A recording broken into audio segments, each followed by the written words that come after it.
redistricting, big win for the Republicans yesterday, the U.S. Supreme Court, because justices are politicians in robes, 6-3. All the Democratic nominated justices voted no. The Republicans said yes, unsigned opinion. The Texas attempt to pick up 5 seats, maybe they will, maybe they won't, but they've got a chance to now, has been upheld by the Supreme Court, overturning the Court of Appeals decision that had temporarily said that Texas couldn't do it. Larry correctly points out in a great tweet this morning, I recommend you follow Larry on Twitter, put that one up, that this was not started by the Republicans, despite the media's attempt to say that the Republicans were the ones who started this war. Larry lives in Maryland, and go ahead and put up Larry's tweet, if you would. And just take a look at Larry's congressional district in Maryland. If you want to talk about, it's not quite the shape of a salamander, but it's pretty close. I like to describe this as an octopus and a squid and a tarantula having a threesome.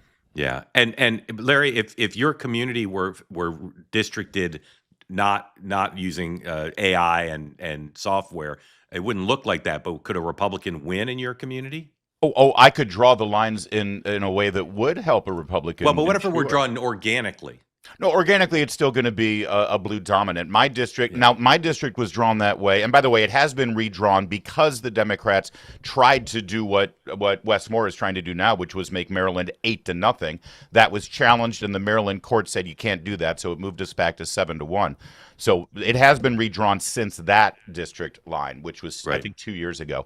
But it was drawn that way to accommodate other districts, shuffle them around, and get rid of the Western Maryland district that had been reliably Republican. That's when Maryland officially went to 7-1 instead of 6-2. Right. Jaime, do you think we have shoes left to drop? Florida, a few other states are still talking about doing it. Virginia, and then we've also got the Supreme Court and the Supreme Court deciding on the Voting Rights Act. Where do you think this is going to net out? I think it's going to be really bad. But also, I'm personally sick of the conversation, and I think it is disingenuous for the American public to be so pro-democracy, but spend so much time on both sides, Republicans and Democrats, so much time on both sides trying to draw these maps that are going to be advantageous for either party.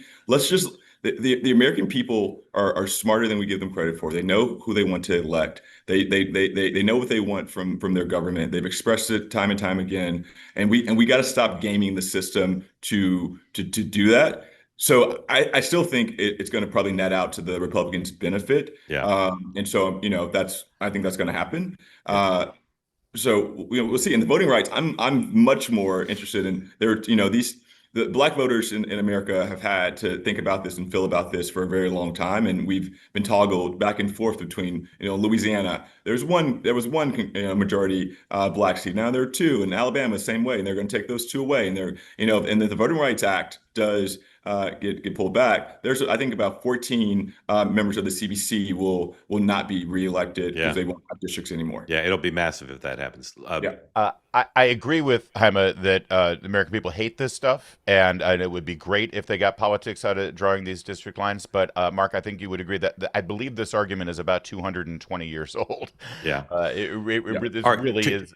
So, and by the way, at this Tony Ritzy party I was at last night, there was a cable news executive there, and he was predicting that next year is going to be a bloodbath for Republicans, and wanted me to agree with him. And I said, you know what? Let's wait to see how all the districts are drawn, and then I'll give you my opinion. But Larry, even if the map's maintained right now, I'm not convinced that it's going to be a bloodbath. They say that something that's easy is like a walk in the park. Well, easier than a walk in the park, hit the subscribe button, be part of the two-way community, never miss an episode, be part of our conversations.